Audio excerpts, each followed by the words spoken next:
Yes, hello there viewers, it's Matt Kayem here. Welcome to my channel. This is going to be a special segment, and we are in a special place as well. We're in Ghana to start with, West Africa, several thousands of miles away from Uganda, Kampala, where I come from. But yeah, we are in a very special place, and I'm at blaxTARLINES KUMASI. That's a space, a part of the painting and sculpture department here in KNUST. That's Kwame Nkrumah University of Science and Technology. But yeah, we're right here, and the reason why we are right here is, first of all, I'm a resident artist. I've been doing a residency here in painting and sculpture department I've been here for some 2 months. But today we want to interview a very special guest at this art school, at this art department, and somebody who's very special to the contemporary art scene in the whole of Africa. That is Professor kąrî'kāchä seid'ou. Professor kąrî'kāchä seid'ou is responsible for so many things around the contemporary art scene in Africa and Ghana, to be exact. I mean, he has birthed stars like Ibrahim Mahama and so many others on the international art scene. But also he's very responsible for so many projects under his name. We could talk about the Emancipatory Art Teaching Project that he co-founded with other lecturers here at the university. They revamped the system of teaching, revamped the curricula from the old system, the colonial kind of teaching that we have, that is still prevalent in Makerere University, in Uganda, where I come from. But here everything was turned around, and it's very new, it's very fresh, it's very, so many things that we'll get to know when we talk to the professor. There's so many things. He's an artist, he's an intellectual, he's a mathematician, he's a whole brain around him. Some of the other projects, of course, blaxTARLINES is part of his line of projects. He's been part of a community of artists that do exhibitions together and so many interactive things to do with contemporary art. But yeah, let's go in, look for this person that I've wanted so much. We see if we can get hold of him. He's a very busy man, of course. You can imagine somebody like that must be very busy. But yeah, before we continue, I have to tell you about this beautiful garment I'm dressed in. It's very special as well. Everything is special right now. But this garment, they call it a smock in simple language, but it has so many other, terms, so many names that are, local names to Ghana. But yeah, this was worn by Kwame Nkrumah at some point during the independence, celebrations, and that's why I'm also wearing it. So many cues, so many clues, so many you could pick up around these things. My hair could be one of them. But yeah, let's go look for Professor kąrî'kāchä, lecturer here at this university, very special university. I've been here for 2 months. I'm running the 3rd month, done so many things, attended these lectures and lectures with so many other lecturers here. But yeah, this is going to be a special segment. Let's go see what we can fish out from this artist intellectual. Come with me, walk with me, and you see.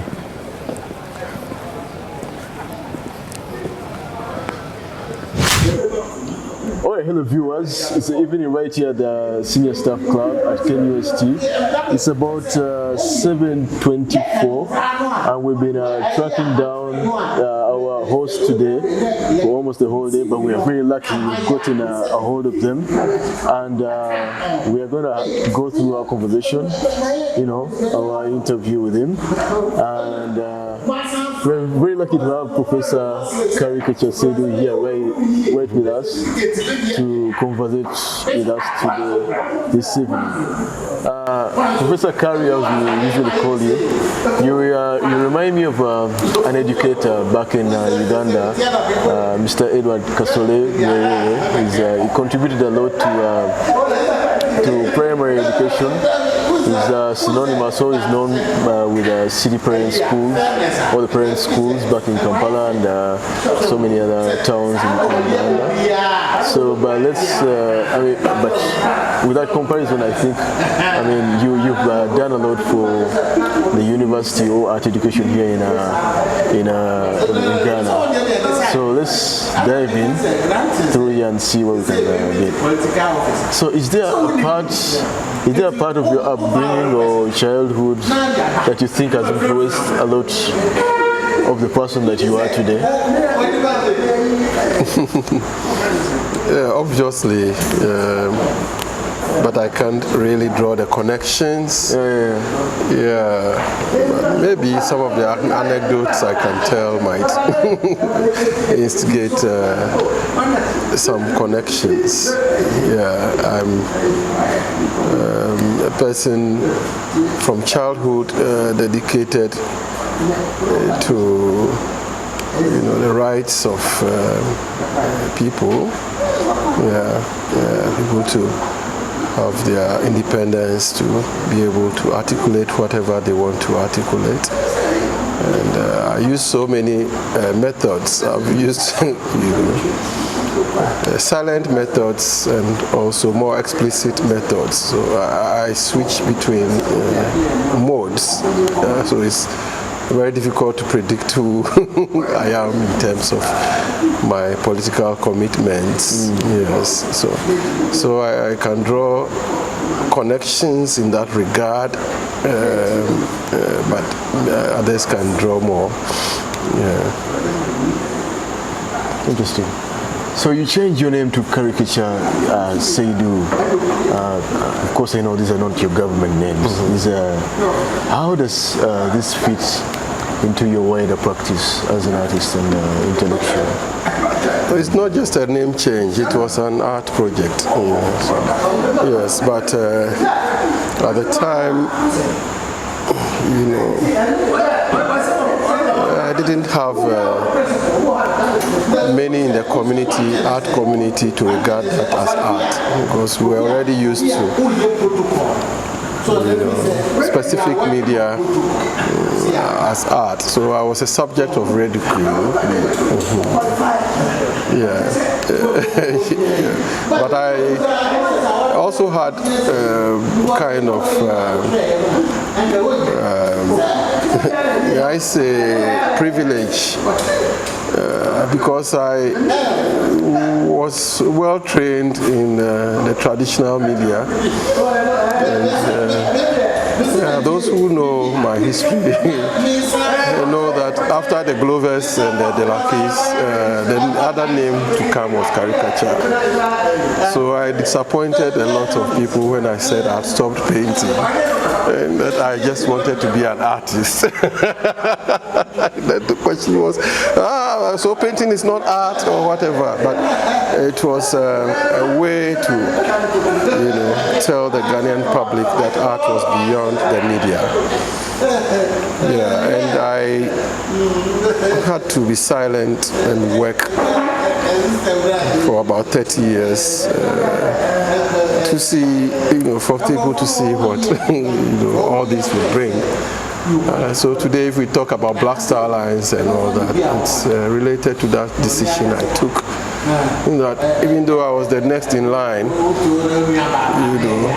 to go around showing my skills around painting and all that, I had to sacrifice that and start something else.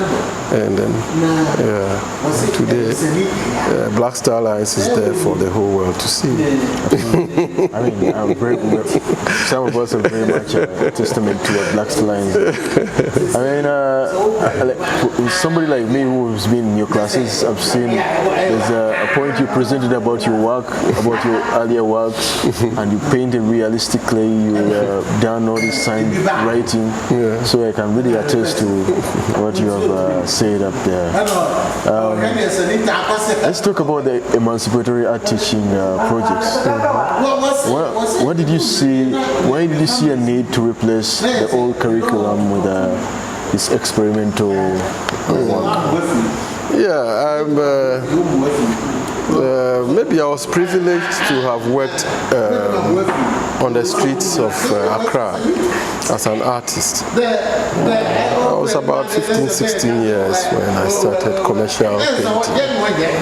And I was privileged also to work under an artist who was very well informed and also very adept at the skills of portraiture, sign, everything. So even in terms of electricals, carpentry, everything, you know.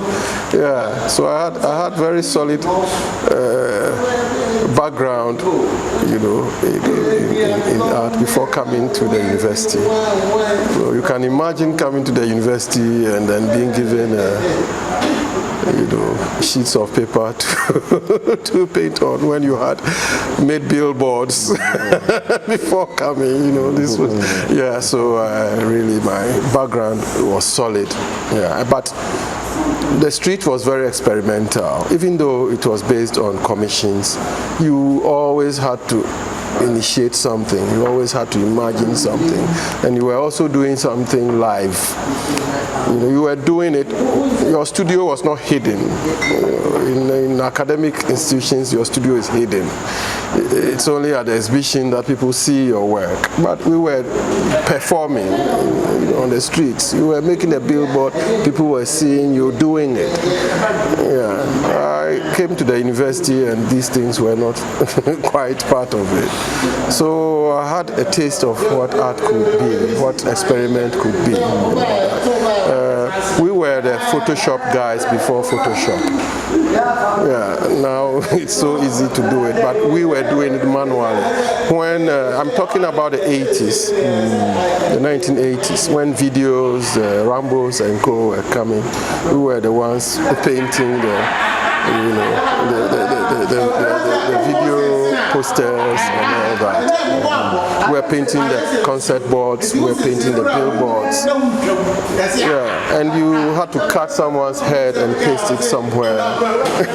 So we could say that we initiated Photoshop from about 1986.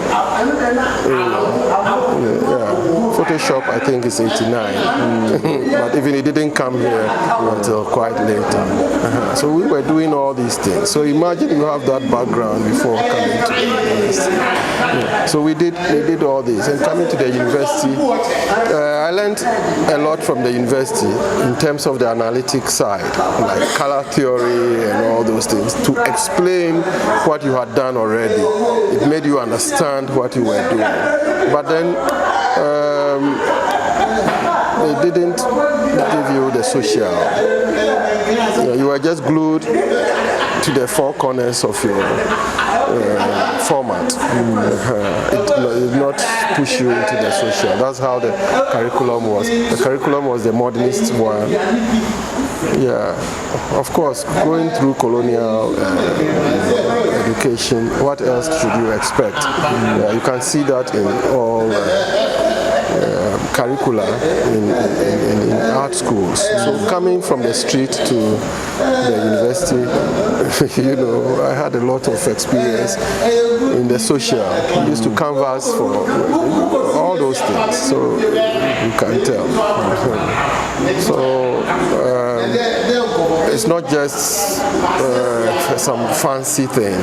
It was a very practical. I'm a very practical person these days because I took some time to teach philosophy, and others people take me to be a philosopher. No, I'm very, very practical person. In blaxTARLINES, those who know me know that I have taught most of the practical courses in painting, in photography, in so many fields, you know. Yeah, so I'm not a theory person. Theory is for practice for me. I'm very politically conscious too, especially for Africa. I'm Nkrumah's son. Yeah. Okay, before we continue, let me show you an example of the Emancipatory Teaching Projects. So the pictures you see running were taken during a lecture of soon-to-be Dr. Joe Kisa. and this was during these were year twos, and they were required to present about Wakaliwood, an experimental film production house from Uganda. So I also attended lectures where students were presenting about Fela Kuti, black exploitation, and Sanra of the Afrofuturism craze. So these are just a few, you know, tidbits about this experimental curricula at KNUST Painting and Sculpture Department.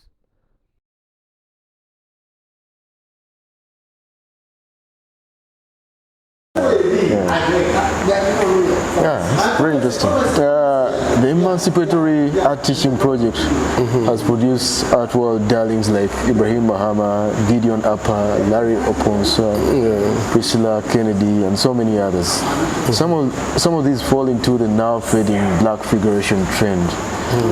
What do you think of trends in art and the general reception of African contemporary art into the global art canon now? For me, I don't know of any trend called black figuration because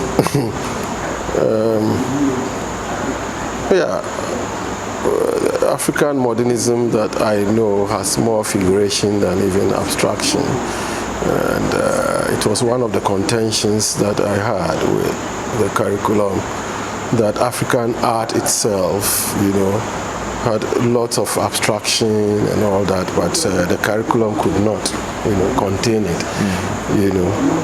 So figuration has been with Akuapem 6. Which of the Akuapem 6 artists was not somebody in figuration? And were they painting whites? They were painting blacks. So what are we talking about? Yeah, but this black figuration thing comes from, the recent reinterpretation that we are seeing. This is just a small aspect of it, and I think figuration has to be put in the right context, so that we don't think it's just something that just emerged. It's been with us for which work was not figuration in Ghana. Yeah, I was even contesting that. I remember that when I got appointment, my first curriculum in drawing, if we went to the city, I told them, don't paint any figure, just look at the structures and just find it, because figuration was all, and I'm talking about 2003. Figuration was all over the place, and they were black, some were shadowy. Look at even Poto Poto and all those, which one was not black? So I think it's, what I can say about artists like Amakubuafu and Co. It's more than what they are saying about it. It's not just the money. Yeah, these guys are doing very important, experiments in figuration, and those experiments have to be talked about, in terms of their dignity, not the trend. But our program is democratic, Yeah, it's an empty space, so anything can come, through it. We don't care whether you are painting like Da Vinci or or you are, inventing a new medium. We don't care. Yeah, because African art also was like that. So you could use nails. You could use even if a European had brought something and you thought you could add to it. It's like going to the shrine. What you see there, it's a whole lot of. It's a very complex thing. Yeah. So our artists are coming from different. There's not a school style, no school style. Yes, everybody is independent and working in their own way.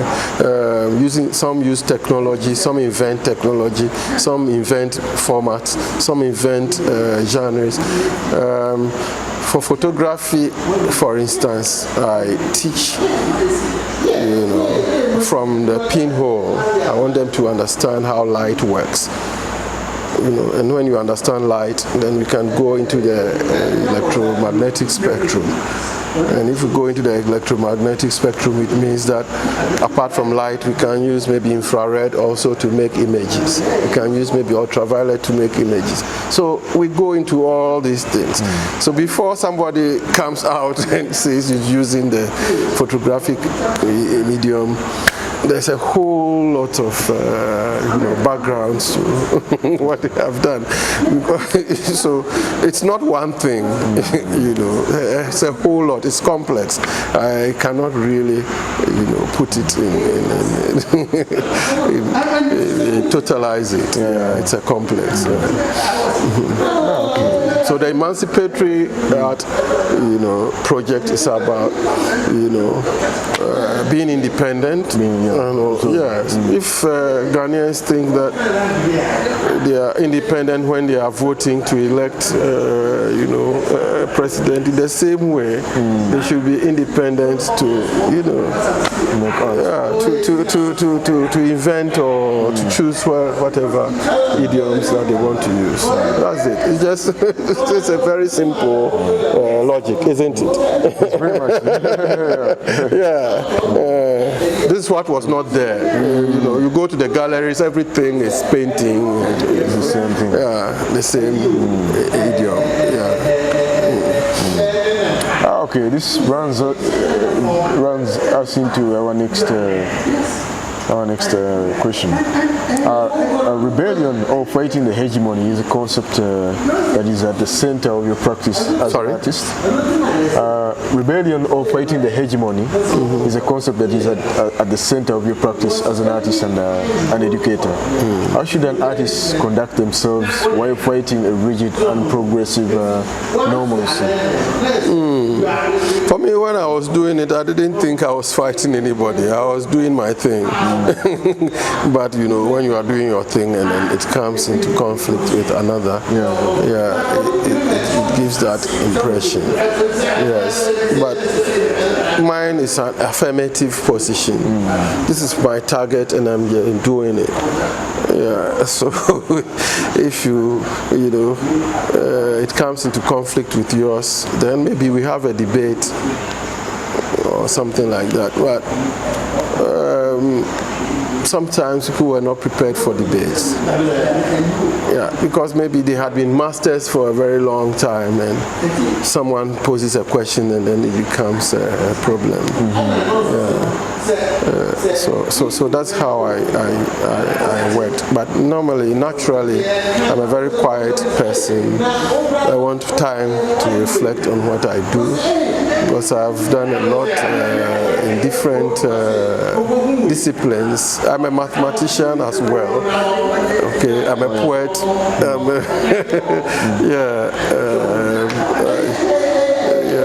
My string of terracotta works, I could say, is somebody's whole lifetime work. I've done a lot of things, even in cartooning.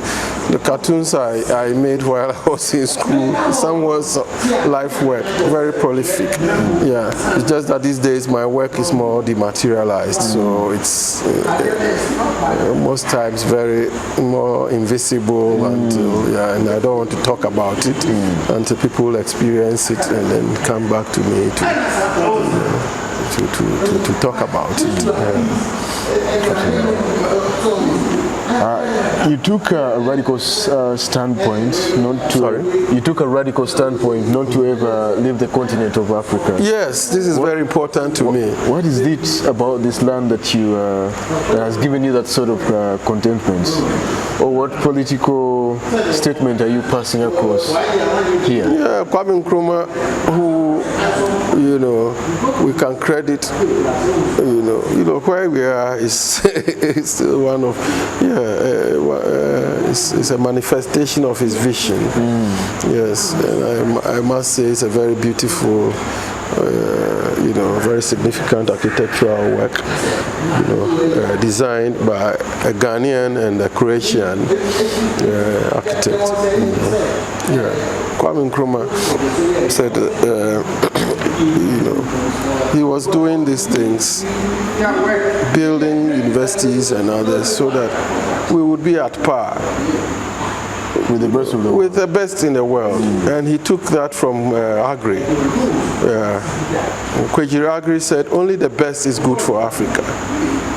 And if Nkrumah has done this for us, why should I feel that I have to be at Royal College of Art for 2 years? Only 2 years after my 4 years in KNUST, and I will be labeled as Royal College trained. No, I wouldn't do that. Yeah, those who do it, yes, I respect them for it. But for me, I would. Yes, I think that some people also have to take a different course. Yes, but at the time I was growing up in art, yeah, it was fashionable, to go study from abroad. Yes, if you wanted to be sophisticated and have access, you had to go. But I had to choose to, to be here, go through the difficult terrain. Yeah. So that's what I did. It was deliberate. In fact, I had first class in painting. I had all the awards and everything. And so you can see that naturally there would be invitations, or I could apply to anywhere, and But I didn't take that course. No. I decided to stay and go through whatever. When Ghana was not working, I even said that, okay, let me finish with my studies. I'm going to Liberia or Senegal or somewhere to start it. So it could have started anywhere. blaxTARLINES could have started anywhere. So that means us in Makerere could have been lucky to have you. Yes, that time I was prepared to go anywhere. Yes, it was just by a miracle that I came back to KNUST. Because I was preparing just to go and establish my model anywhere in Africa. I'm an Nkrumahist, a confessed Nkrumahist. I won't knock on an open door. The door is open. Yes, I'm Nkrumahist. I think what Nkrumah has done for Africa is something to emulate. So this is why I thought that I shouldn't travel anywhere. And up to now, I've just been in Africa, and I could say that I'm very naive. I haven't been to America or Europe yes, but probably it's a miracle that Ibrahim and co, who are known all over the world, have come from, a vision like this. So that's the irony. And also, because I'm a cartoonist, I'm also, very, very playful with what I do. But I live it. I don't just profess it. That's very important. That's very interesting.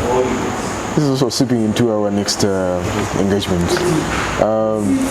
There's quite a few different brands or schools of thoughts as regards Pan-Africanism or African consciousness. There is Leopold Senghor's negritude, Nkrumahism, like you say, or Cheikh Anta Diop's emphasis on heritage and history to uplift Africans, to mention but a few.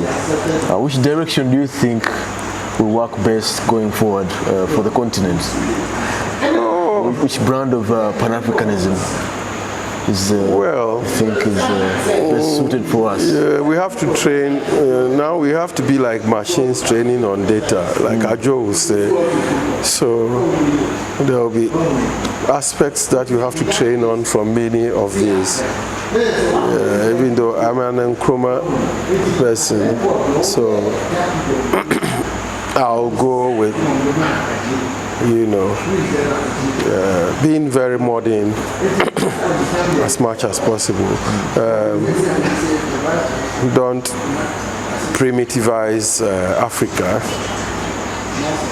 because Africa is many things. It's not only folk. It's not only dance, and all that. Yeah, that's what Nkrumah made us aware. Yes, Africa is both intuitive and scientific. Oh yeah, absolutely. Yes, intuitive and rational. Both. Africa is complex. So for me, I would push for that complexity. The colonial education made us, attuned to means of categorizing so that we can be safe. We don't have to be safe. Yeah, let's deal with the complexities. Africa is very complex, and let's deal with the complexities. So there might be, there shouldn't be anything like this is passé, like some of the Afropolitans began to do. I think that was a bit too presumptuous. Yes, Nkrumah and Co might have their failings. I'm the first person to criticize Nkrumah on here and there, on this or that. But I know that essentially there's something that he got that up to now many of us haven't got. So we cannot come near what he was able to accomplish. So many things. Pan-Africanism has something in it that we have to engage with. I don't think we did justice to it at all. And we have to go back to some of the literature and some of the afterlife of these things and revisit them. I don't like trends. I don't like trends. If you look at post-colonialism, I say that there's post-colonialism 1.0. I'm talking about the 20th century, getting into independence and all that, and then post-colonialism 2.0.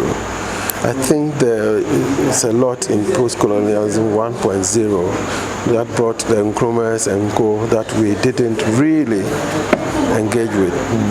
Yes, we started just going into the culturalization, identity politics, and it's too much. The economic aspect, the material aspect, which Nkrumah and Co were engaged in, is still something to that's what blaxTARLINES. It's important to have the infrastructure, logistics. If I can go to UK easier than coming to visit you, to see art in Uganda, that's a problem. Logistics, that's a huge problem. That's a big problem. You get it. So we shouldn't reduce everything to cultural identity, this, that. It's too much. It's becoming too much attention to ourselves rather than the objective factors. That's what Nkrumah and Co were. We are sitting here doing this. We have to deal with the flaw that is holding us together. That's what Nkrumah and Co, put their energies to. That's very important. It can also enlighten us in also ideologically what we think.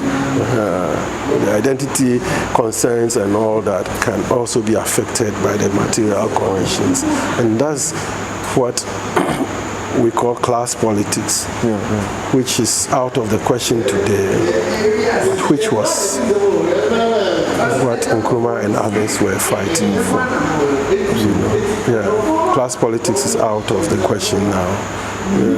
It's too eager to assert ourselves than to look at the objective factors that make ourselves possible as identities.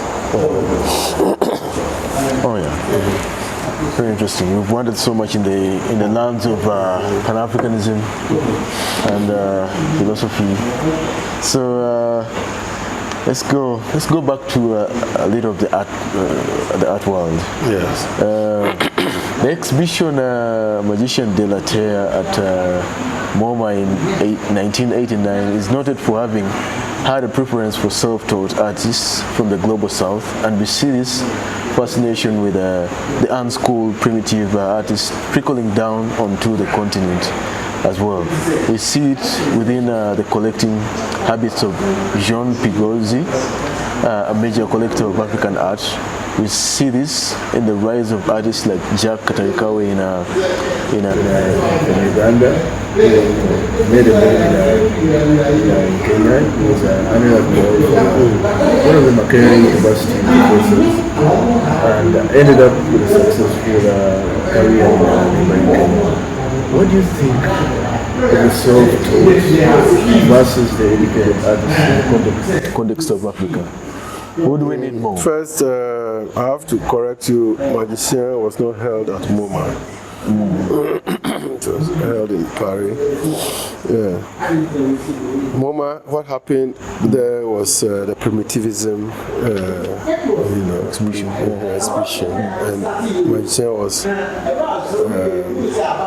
in response or reaction to it. Okay, fine. Yes, for me, that's also one of the battles we had to fight in KNUST. It was as if what we were pushing was to bring, the self-taught into academic curricula. And if you had been trained in the way you were trained, why are you that open to all sorts of, people who are not trained, they don't understand this and that. I thought, So from childhood, as I said, I have been a person who wants to fight for my rights, to articulate what I want to articulate, yes, and also in solidarity with others. Yeah, so even though I could say that I was privileged to have done all the things I said I had done, I didn't think that what the self-taught person was doing, maybe if in terms of proportion or whatever, there was some stylization or distortion or whatever you call it, it was a problem. I thought that all these must be given for space, and that's what I was teaching, and that's what really estranged me and brought me into conflict with some of the big names in the KUMASI tradition. Yeah, I don't think there's a problem with it. The problem I would have with it is the primitivization of the self-taught. The self-taught are not innocent people who don't know anything that's going on. They are using technology, they are very well educated. Yeah, just that they have a different education, and some of that can have impact on the curriculum, and this is what I was arguing for. But the primitivizing that's coming from white Europeans, especially the French, those things, that is what I take exception to, because it's a myth.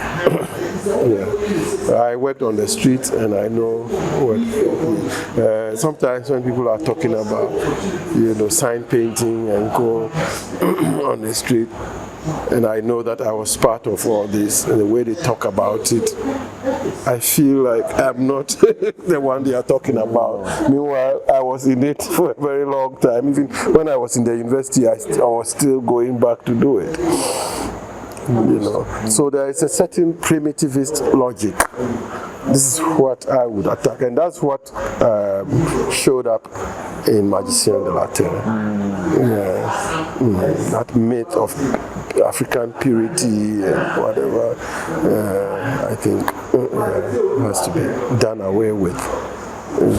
Because Africa is always something we are inventing, but in solidarity. And Nkrumah was very clear about that.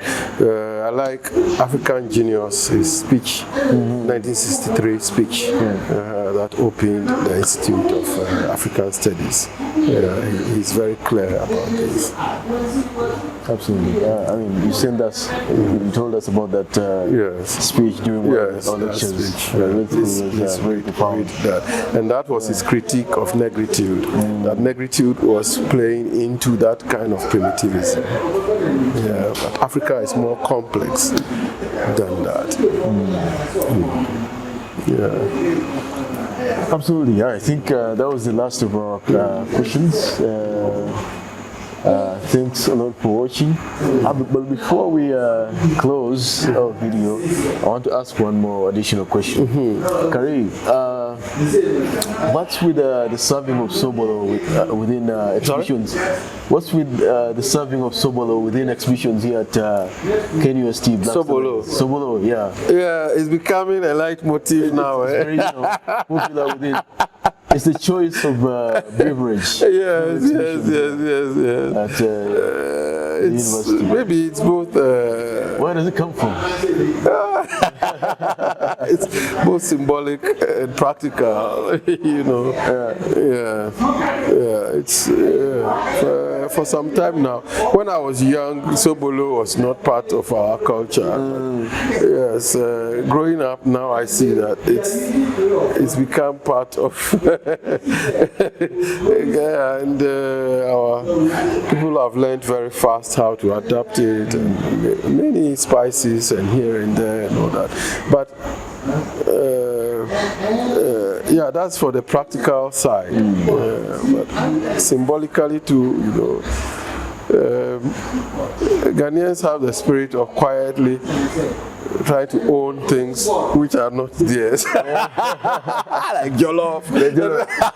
Jollof is not Ghanaian. Jollof is not Ghanaian. Oh my God. Oh my God. But we tell the Nigerians that we are better. But Senegalese, you know, have an older origin of jollof than Ghanaians. But we have taken it, and then maybe Senegalese cannot even talk about it. Oh my God. I didn't know this. I didn't imagine. You know, blaxTARLINES, one of our slogans is silent revolution. The Ghanaians are like that, silent, but we'll be doing the important things. By the time you see, it's a bomb.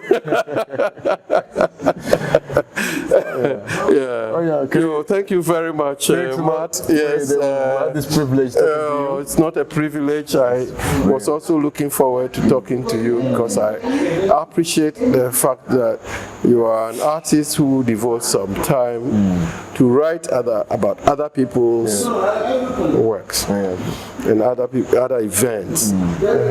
This is what we should be doing. The systems that we are dealing with elsewhere already have personnel trained to do that, but we don't have that luxury. So we cannot have specialists. We have to be like the so-called Renaissance men or women. You are an artist, you are a writer. That's what blaxTARLINES is about. Yes, we are carpenters. These days, because of my belly, I can't be seen to be doing much. Now, also, there are young people who can do those things, so I'm relaxing. But we don't specialize. We do everything. We train people, you know, how to nail and also how to do the theories which are bigger than from the ground to the top and back. I very much have been I've seen this at the department. I've seen students, they can talk about they work very well. Yes, we don't employ anybody from anywhere. It's So when we go to Europe and anywhere, we export our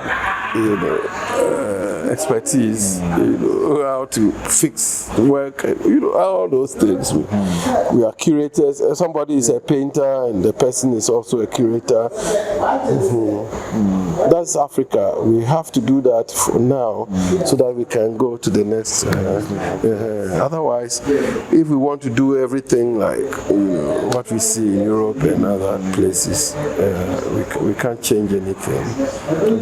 I mean, you must be a very happy person now that you've seen the fruits of your Emancipatory Teaching Project. Well, I would say that I'm one of the most accomplished and fortunate people, because usually when you do something, it's after you die that you begin to see the results.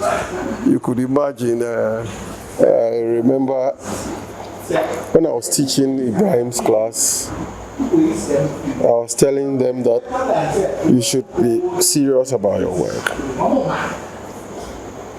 And if you are serious about your work is like sugar for the ant.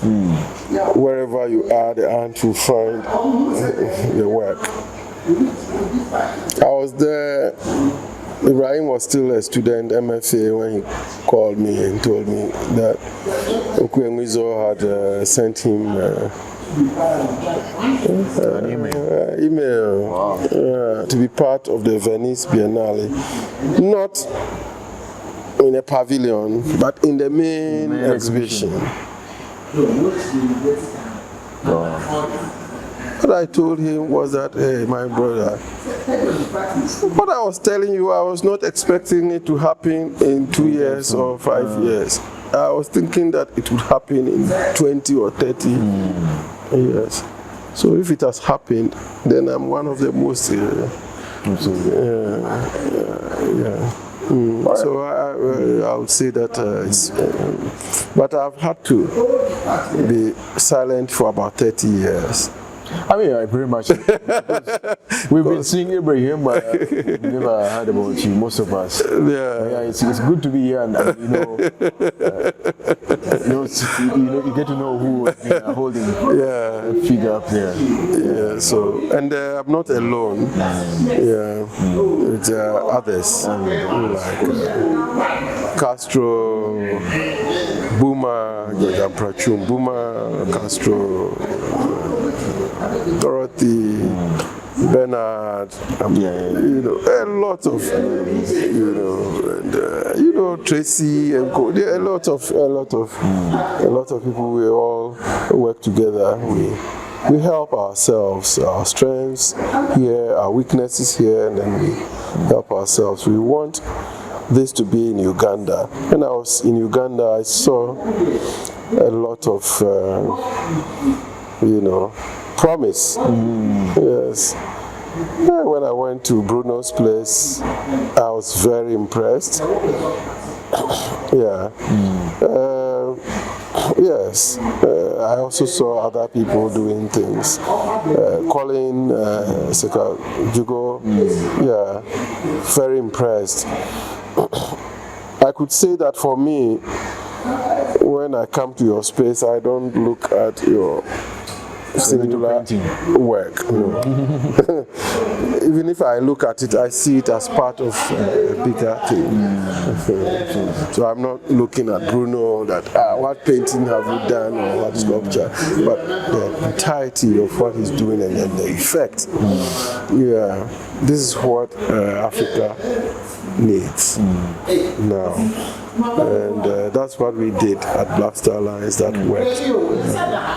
You saw my work now and then you can testify. If I'd gone that way, fine. It would have brought me some fame and all that, but that wouldn't have been enough. But taking it through this path, it has a wider reach. Yeah, it has a very much wider reach. All right, Professor Kari, thanks a lot for this time you've spared with us. We have to leave you to continue your evening escapades. You want to? So, leave you to enjoy your evening, drink, and you know, socialize and everything else. But yeah, it's been much Kayem as usual. Please do the good stuff, like and subscribe, and probably share the video around. I'm trying to gather on other interviewees as much as possible during my time here in Ghana to bring to you the best of the content that I can. But yeah, stick around. I'll see you around. Ciao.